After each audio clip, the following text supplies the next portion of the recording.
Nesta aula vamos estudar as ondas sonoras estacionárias. No livro didático 9, isso corresponde às páginas 54 a 58. É uma aula para o terceiro ano do ensino médio de física e eu sou a professora Maria Regina. Para a gente começar a estudar, a gente vai colocar aqui o conceito de cordas vibrantes. Porque nessa primeira aula sobre ondas estacionárias, nós vamos ficar mais focados nesse tipo de onda estacionária, que se estabelece em cordas vibrantes. E o que são essas cordas? São fios flexíveis que estão presos, estão fixados em dois pontos e tracionados em seus extremos. E esses fios, quando perturbados, por uma onda, eles podem produzir padrões de interferência que são conhecidos como ondas estacionárias. Então vamos ver direitinho o que são essas ondas. Vocês estão observando nessa animação duas ondas, e as duas ondas de cima, a gente vai imaginar que elas estão se propagando na mesma corda, em sentidos opostos, e estão interferindo uma com a outra. Se vocês observarem bem aí, a gente tem dois pontos que estão destacados. Um dos pontos faz um movimento de oscilação para cima e para baixo, à medida em que a corda vai sendo perturbada por essas duas ondas ao mesmo tempo, mas um dos pontos ele fica parado, Então tem um que se movimenta e outro que fica parado. Esse tipo de situação em que a gente tem uma interferência, em que alguns pontos ficam parados e outros ficam oscilando, é conhecido como onda estacionária. E esse tipo de onda estacionária é aquela que se estabelece nos instrumentos de cordas, E como a gente já viu, o violão e qualquer instrumento de corda possui esse tipo de corda chamada cordas vibrantes, e aí, alguns possuem muitas cordas vibrantes, e aí a gente vai entender um pouquinho hoje como que cada uma dessas cordas vai ter uma frequência diferente e como que isso acontece. Para a gente começar o estudo de ondas estacionárias, precisamos fazer algumas definições. Então, a figura a seguir mostra duas ondas interferindo de forma que em alguns pontos a gente não vai observar o movimento, e esses pontos em que a gente não observa o movimento são chamados de nós, e os pontos cujo movimento é o mais amplo são chamados de ventres. Os demais pontos têm movimentos também, só que não são movimentos de amplitude máxima. Então, as amplitudes máximas são nos pontos chamados de ventres, e os nós são aqueles que não se mexem, onde a interferência foi destrutiva, então eles não se mexem. Esse pedacinho que parece um gominho, é chamado de fuso. Então, seria correspondente à metade da onda. Então, esse tamanho de metade da onda, nessa parte da corda, ela fica fazendo esse movimento, oscilando para cima e para baixo, e essa parte da corda que faz esse movimento é chamada de fuso. Sempre o fuso está entre dois nós. Então, a gente olhando aí nessa figura, a gente observa que temos 4 fusos, E temos vários nós aí, Tem os nós das pontas e mais 3 nós no meio. Então, a gente tem 5 nós e 4 fusos. Então, mais uma imagem para a gente lembrar, então, que o tamanho de um fuso é a metade de uma onda. Então, quando a gente ouviu falar de fuso, já pense imediatamente que isso corresponde ao tamanho de meio comprimento de onda, ok? Os ventres são aqueles pontos cujo movimento é o mais amplo de todos, e os nozinhos os que não oscilam. Então, vamos imaginar que a gente pegou lá o violão, e nós temos as cordas fixas, nos dois pontos. E aí a gente vai analisar as possibilidades que existem de movimentos nessa corda. Então, os possíveis modos de oscilação de ondas estacionárias em uma corda são chamados de harmônicos. Então, quando a gente tem aquele primeiro tipo ali em cima, que tem apenas um fuso, ele é chamado de primeiro harmônico. E a quantidade de fusos é que vai dizer para a gente qual é o número do harmônico. com 2 fusos vai ser o segundo harmônico, né? Terceiro harmônico com 3 fusos e assim por diante. Cada um desses fusos, então, corresponde a uma onda, um tipo de onda que está ali, né, se estabelecendo nessa corda. E cada uma dessas ondas, dependendo do comprimento de onda delas, vai ter a sua frequência. Então, a gente diz que aquela que é o primeiro fuso, né, quando só tem um fuso, que é o primeiro harmônico, a gente chama esse daí de frequência fundamental. Então, a frequência fundamental corresponde ao harmônico de número 1. Então, de novo, a mesma imagem, mas com algumas informações diferentes.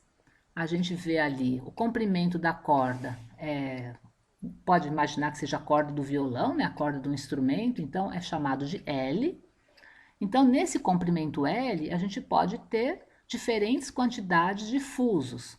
Para cada quantidade, a gente vai chamar de harmônico. Então, no primeiro caso, que é um fuso só, é o primeiro harmônico. Então, esse primeiro harmônico, ele vai corresponder a uma onda que tem o dobro do tamanho da corda. Porque lembrando, né, o fuso, ele corresponde à metade da onda, né? Então, se essa corda inteira tem um fuso só, então isso significa que a onda que está se estabelecendo ali, ela tem um comprimento maior, né? O comprimento de 2 L's. Agora, no caso 2, que seria o harmônico 2, a gente já tem 2 fusos, o que corresponde a uma onda completa. Então, nesse caso, a onda tem o comprimento da corda do violão. Então, o comprimento de onda do harmônico 2 é exatamente o tamanho da corda do violão. O harmônico 4, por exemplo, a gente já tem o comprimento da onda que se estabelece ali, metade do tamanho da corda do violão. Então, sempre vocês podem pensar que cada um desses fusos é metade da onda. Então, o tamanho da onda vai ser sempre o tamanho de 2 fusos. E a corda, então, ela pode ter um fuso, 2 fusos. Se vocês sempre associarem a palavra fuso como sendo metade da onda, então vocês vão ver lá, o primeiro harmônico, que é um fuso só, corresponde então a um tamanho de o comprimento da corda do violão vai corresponder só à metade da onda. E já no harmônico 2, que a gente tem 2 fusos, a gente vai dizer que o comprimento da corda vai corresponder a 2 metades de onda ou uma onda inteira. Então, para generalizar, a gente diz assim, que o comprimento da corda sempre é um número N de fusos, né? Que é o quê? Comprimento sobre 2. Então, se o comprimento da corda sempre é um número inteiro de fusos, a gente coloca lá, né, que o L, que é o comprimento, é igual a N metades de onda.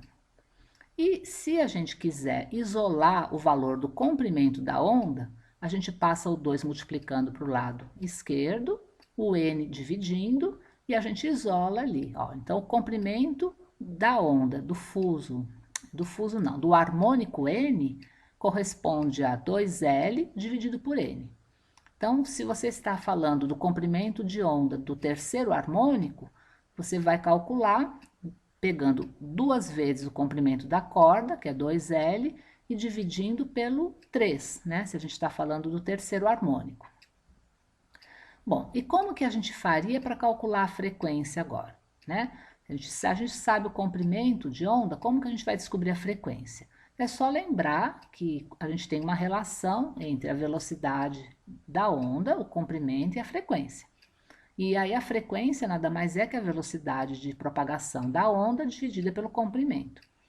Então, se a gente já tem o comprimento, a gente vai lá para calcular a frequência, a gente vai pegar a velocidade da onda e dividir por esse comprimento. Aí vai ficar a expressão que a gente vê ali embaixo, né? A frequência de um determinado harmônico vai ser o número do harmônico vezes a velocidade dividida por 2 vezes o tamanho da corda. O que significa essa expressão aí? Significa que a frequência é diretamente proporcional à velocidade com que a onda se propaga. Quanto mais rápida a onda se propagar nessa corda, maior vai ser a frequência. E a frequência também é inversamente proporcional ao comprimento da corda. Então, esse comprimento da corda você pode variar no instrumento musical.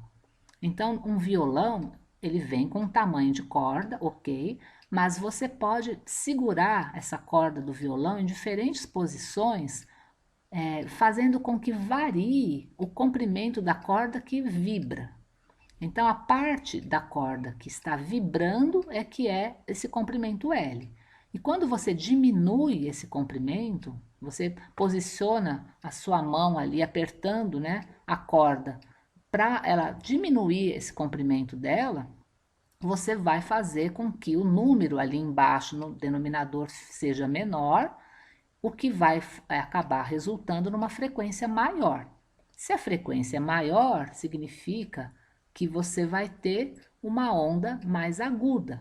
Então, se você quer uma onda mais aguda, você vai diminuir o comprimento da parte da corda que está vibrando. Mas a gente também tem algumas coisas que vão influenciar, alguns fatores, né, que vão influenciar na velocidade com que essa onda se propaga numa corda, né? Então, a velocidade de uma onda numa corda pode ser calculada pela raiz quadrada da tração pela densidade linear da corda. O que é essa tração? É a força que está esticando a corda. E a densidade linear nada mais é que a massa dividida pelo comprimento da corda. Então, a tração você vai poder controlar naquelas tarraxinhas do violão, por exemplo. Você pode deixar a corda mais tracionada ou menos tracionada. Se você aumenta a tração, o que está acontecendo? Está aumentando a velocidade da propagação ali também, porque a velocidade é proporcional a essa tração. Quanto maior for a tração, maior será a velocidade de propagação. E se você mexer com a densidade linear, isso está relacionado com a espessura da corda. Então, se for uma corda mais grossa, ela vai ter uma densidade linear maior. Se então for essa corda com densidade maior, a hora que você for calcular a velocidade vai ser menor do que aquela cuja densidade seja menorzinha. Então, para cordas mais grossas, a gente vai ter velocidades menores. Cordas mais fininhas, velocidades maiores. Então, esses dois fatores vão influenciar na velocidade com que a onda se propaga na corda. A tração e a densidade linear da corda. E aí, então, para a gente poder finalizar, né, e concluir assim, o que determina a frequência que é tocada, a gente tem que levar em conta três fatores. Primeiro, o comprimento da parte vibrante da corda, que é o que a gente chama de L, né? Se você diminuir esse comprimento, a frequência aumenta, né? E o som vai ficar mais agudo. Se você deixa a corda mais comprida, uma parte maior da corda vibrando, o som já vai ser mais grave.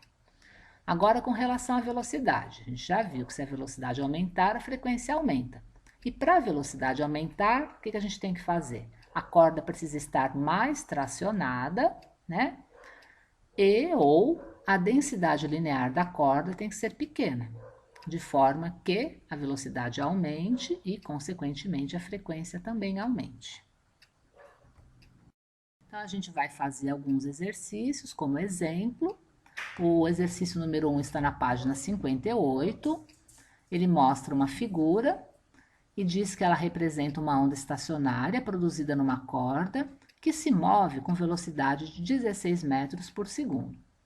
E com base nessas informações, pede para que a gente, primeiro, determine o comprimento de um fuso. Na imagem, a gente observa que a parte vibrante aí, né, da nossa corda tem 4 metros e que nós temos 4 fusos, né? 4 fusos nesses 4 metros. O comprimento do fuso, portanto, será 1 metro, né? E ele quer saber qual é o harmônico que está representado na figura. O harmônico sempre corresponde à quantidade de fusos. Então, portanto, a gente tem 4 fusos, esse aí seria o quarto harmônico que estaria se estabelecendo nessa corda. E qual vai ser o comprimento de onda? Então, vamos lá. O comprimento de um fuso sempre é metade do comprimento da onda. Então, nós vimos lá, né, o fuso tem só 1 metro de comprimento, portanto, a nossa onda vai ter 2 metros, uma vez que, né, cada onda tem 2 fusos. E por último, ele quer saber a frequência da onda. Então, vamos lá. Para a gente saber a frequência, a gente vai lembrar da nossa fórmula, né, que relaciona velocidade, comprimento de onda e frequência. A velocidade ele já informou para a gente, 16 metros por segundo. O comprimento nós vimos que o comprimento dessa onda é 2 metros. A frequência de oscilação, então, são 8 Hz. Então, basta a gente substituir ali na fórmula e a gente descobre a frequência de 8 Hz. O último exercício aqui dessa aula é o número 2 da página 58, um exercício lá do ITA, e fala que uma onda transversal é aplicada sobre um fio preso pelas extremidades, usando-se um vibrador cuja frequência é de 50 Hz. Então, falou um fio preso nas extremidades, a gente já pode, né, lembrar que é uma corda vibrante. A distância média entre os pontos que praticamente não se movem é 47 centímetros e quer que a gente determine a velocidade com que as ondas se propagam nesse fio. Olha, quando ele fala distância média entre os pontos que praticamente não se movem, ele está dizendo que a distância entre dois nós. A distância entre dois nós corresponde ao tamanho de um fuso, que seria metade da onda, certo? Então, olha lá. Se metade da onda é 47 centímetros, a onda inteira vai ter o comprimento de 94 centímetros. Passando isso para metros, a gente vai ter um comprimento de 0,94 metros. Aí fica fácil, né? É só multiplicar o comprimento pela frequência, a gente vai encontrar uma velocidade de 47 metros por segundo, que é a letra A.